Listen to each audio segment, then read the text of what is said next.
Hello and welcome you all to this new lecture on spool type direction control valve. So in this lecture we are going to actually see the comparison between an actual direction control valve and the circuit symbols. That is, how can one correlate and understand the actual hydraulic symbol and the actual valve. And also we're going to see the actual working when I move the valve to left and right, what exactly happens with the valve. So this is all about this lecture. Let's proceed further. So the first picture over here shows the spool or the valve spindle is at the center. When you recollect from my previous lecture, here you can find the port P, T, A and B. So this is 4 port and there are 3 positions like left, central and right. So 3 position 4 port manually operated hydraulic control valve or directional control valve is the nomenclature. Now, as the lever at its central position, the high pressure oil from the pump just stays over here and it slightly leaks past and then drains back to the tank. So the slight leakage is allowed as per the grooves on this valve, both over here. However, the ports A and B are completely disconnected so that no oil goes to the system further and does any work. So this can be pictorially represented as like this.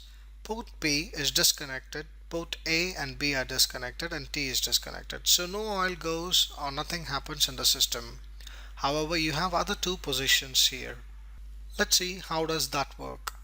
Now I'm going to move the spool or the valve spindle to the right as shown in the figure. So as I move the lever to the right, what happens is the high pressure oil tries to find its way to the port B as the valves, that is the spools, uncover the port B. So there is a connection between P and B as you can see in this picture. The ports P and A are completely blocked by this. Now on the other end, A and T are connected as you can see. So the high pressure oil from P passes through the B and then it works on the hydraulic motor or the piston, and then the exhaust comes through A, or the low pressure oil, the drain oil comes through A and drains back to the tank through T. So this is taking a cross path A to B and A to T. Now it takes a cross path P to B and A to T. This is how it works when I move the lever to right. Now let's see how does this symbolically represented as. As you can see in this picture, P and B are connected, A and T are connected. So high pressure oil enters P and B and then it comes back from A to T as I move the lever to right. So this is the symbolic representation. Now let's see what will happen if I move the lever to the left. As I move the lever to the left, previously P and B are connected and A and T are connected. Now this valve, the spool over here, disconnects or blanks P and B off. However, there is a new connection for P.